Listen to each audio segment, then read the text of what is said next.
Hello, my name is Akshay Agarwal and I'm participating for the Imagine Cup for the first time. My team members include Kanika Agarwal, Rahul Agarwal and Manas Deka. With Rahul Agarwal has already been a finalist for the previous year's Imagine Cup for his notification app in the innovation category. With all his experience and all the experience of our team members, we have been developing a game for the entire last year, and we have, along with the game, we have devised made a hardware device for disabled people so that they can use that particular device with this game, and we would be showing you that in the demo later. So now I would be taking you through the problem statement of our game. So this is the logo of our game, Mind Mania. So now the problem statement. Memorizing names of fruits and mathematical tables has always been a boring and dull activity for kids. New users find interaction with digital device difficult. Learning to use keyboard touch interface has always been difficult for new users, and as they're not comfortable with it, person with disabilities find it difficult to set their preferences when they shift to a new device. Blind person would need voice assistance while playing a game, while a deaf person would need visual assistance. Mathematical skills and vocabulary should be increased. So these are the various problem statement of the game that we intend to solve, and this game serves all these multi-purpose problems. So I would take you through the screenshots of the game and explain you the gameplay so that it would be very easy to understand what the game provides. So initially it would begin with a preference discovery phase where the user would set certain preferences up. These preferences could be use of a voice assistant or a particular background scheme or a particular size of a character or use of caption. So every user have different preferences, and while they are using different digital devices, preferences got deleted, and they have a very difficult time setting these preferences up. And imagine a person with disability, or say a blind person, he has to be spending a lot of time, and it will be a very frustrating task for him to set preferences up. So this game provides with an interactive way to set preferences up and assistive technologies for disabled people to set preferences up, and then after setting the preferences, interacting with the device like learning to use keyboard, memorizing names of fruits, and learning mathematical calculation based on mind math skills and standard computational procedures are all provided by this game. So in this particular gameplay, this is the story mode of a game. This would begin with two wizards where this is written in English and this is written in Spanish, and depending on the language preference, the user will pick particular wizard. Say I will choose this particular wizard who speaks in English, and then this would help me through the entire game. So this is the overview panel, the wizard mailing system, where you would be seeing certain tips that the wizard sends you. So here this is the particular checkpoint of the game where you would be setting the preference of a background scheme color. As you trigger this particular skull up, you would be changing the background scheme. See, now it changes to dark, and you can again trigger this up and change it to vivid. So in this way he would be interacting with game objects and changing the game object itself depending on his preferences. So this is the checkpoint where he would be learning to use touch interface or physical keyboard. So here is a particular mission that is being posed, that is being sent by the wizard, and he would avoid this particular wild plant, and while avoiding this he would have to jump, and that jumping would depend on the touch interface or the physical keyboard, and depending on what the user wishes to use, that would be locked, and the next checkpoints would be based on that particular preference. So if the user locks the touch interface here, the next checkpoints would be based on using a touch interface.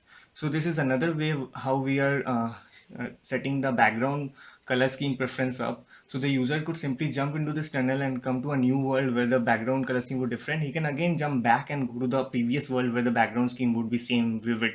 So this is another screenshot where the of the game where the mission of typing practice and is posed. So the wizard has sent you a particular power up, and this power up has been locked here.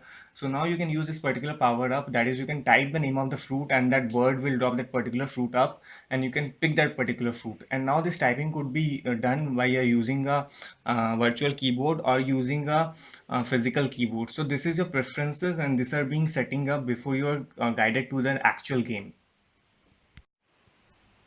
So as I was showing you, these are the various screenshots of a game. So here is the part where the language preference take place after once the user has set it up in the story mode and choosing of the enemy. And this is the special part of a game where kids are taught about Vedic math skills, mental math skills. So usually we do 52 into 11 using a very standard computational procedure like this one, as we all know this. But this is a innovative way, the Vedic math way to do multiplication. So if someone is multiplying 52 into 11, what he needs to do is just write 5 here, 2 here, and 5 plus 2, 7 in the in between. So this would be an interactive tutorial that would feature in this game that would teach kids about Vedic math skills and also about the standard computation procedure. And based upon what the user choose, the user might have a certain preference of using this particular skill of Vedic maths or using standard computation procedure. And depending on what the user choose, he would be directed to a game. This is a game where he is doing solving problems using standard computational procedures, and this is a game where he is solving problem using the Vedic math skill like 5 here, 2 here, and in between 7. So these are the way by which we can increase the mathematical skill of the child. And this is again the typing practice and the vocabulary enhancing game part, in which birds would be carrying fruits and certain different items, and that name of the item would be written beneath it, and the user would type that particular name using the keyboard or the virtual keyboard or the touch interface anyway, or the person with disability would use that hardware device that we provide, and depending on whether he types the correct spelling or not, that particular bird will drop that fruit and the points will increase. So this is another screenshot of another using a different character and a different enemy, and the name of continents are coming. And this is the dashboard where the user would be able to see his preference. Here's the language preference. The current language preference is English. This is the input preference. The current input preference has been selected as a touch screen, and the background scheme that I've already shown in the screenshot, which has been selected, hasn't been selected yet. So it has been marked as cross, and other two has marked the tick. And you can also change the preference and see the timing of your date of your when your preference was saved. And when you will be clicking on this particular change preference button, you will be directed to a mini single screen game where you would be able to change your preference, unlike the story mode of a game. So this is where you can monitor your progress on the basis of your preference set, and what points you collected. You would be given a grade on your performance scale. So for preference at 4 it is 76, for preference at 3 it is 64, and this way the kid would be able to monitor his progress, or parents and teachers would be able to monitor the kid's progress. So these are targeted customers.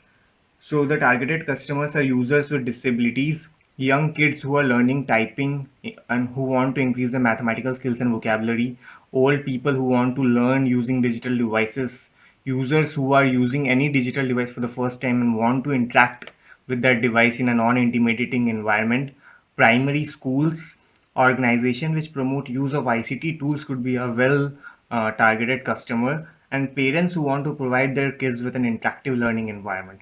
So these are our targeted customers, and we are very sure that these people would love to buy our game. And this is a business strategy, that is the minified version of the game comes for free, containing few levels in all the categories, so that the user can get a feel of all the categories and know about what the game is all about. And the hardware device needs to be bought. The hardware device that I would show in the demo would be need to bought, and which comes with a key that updates the game to be used by disabled people. So if you're not buying the premium version, you will not be able to play the game with that hardware device. So custom levels and institution specific game requirements, that is various non-profit organizations and various institutions have specific requirements to be there in the game, and they can request for that, and that comes for a price. Providing the game for NPOs, that is non-profit organization, would absolutely be free because they are doing a very important task in developing of a nation. But we would want them to have a strategic partnership with us. So this would be a business strategy. So that is all. So in this video, we would be showing you the demonstration of a hardware device that we have made for persons with disabilities for playing our game. So this hardware device is made using chip and using gyroscope and accelerometer sensors, and person with disabilities are supposed to use this particular device for playing our game. So let's switch this hardware on. As I switch it on, you can see the light starts blinking, and this gets connected with the computer or any device you're using Bluetooth technologies, and this has already been set. So now I will show you how to use this device for playing this game. So this is the preference discovery part of the game, that have been already been mentioned in the proposal as well as in the presentation. This is the part in which the user is supposed to set his preferences up, and these preferences could be anything like using a voice assistant or choosing any particular size of the game arts that you're seeing, or it could be seeing of various captions. So this sets the preferences of the user up, which otherwise becomes a very difficult task for a person with disabilities. But now using a hardware device, this would become very easy. So let me switch the voice on. And as I switch the voice on, you would be seeing that a voice assistant would telling you that what the user is supposed to do. So if it is a blind user, it would be very helpful for him. If yes, type 1. If no, then type 2. So as a blind user is told by the voice assistant that what he needs to do, now he just needs to type 1 or 2, and that is already been provided in the manual that we provide with this hardware device. So I would just do a single tap and you would see that the bird dropping that block with 1 written. So as you can see, as I do a single tap, the birds drop that particular block and the tank goes and collects that particular block, and a voice assistant would tell you that what you have done. So this is the demonstration of our video project. So now I will be demonstrating you how a game is supposed to be played with a keyboard. So as you can see in the screen, that birds are coming and they're carrying fruits with it, and the name of that fruit is written beneath it. So as I type the name of that fruit, the bird will drop that particular fruit. Here it is grapes, and that character will go and pick that fruit up. So what this helps in doing is that this helps the user, kids, to memorize the name of the fruit, as well as it helps them in typing practice. And all this were otherwise a dull and boring activity, and now it has become fun and interactive. So I'll show you two more fruits and what happens if I type the wrong spelling. So now the bird is coming with pear. So if say I type a wrong spelling K, so it will then reload this spelling. So PEA and again O, and now I type the correct spelling. So it drops that particular fruit, and now this character of a game will go and pick that fruit up. So let's do with one more fruit, orange this time, and you see as he types successfully orange, the score screen comes up, and here the score is 40 as I've typed 4 correct spelling and 2 wrong spelling, so it is 60.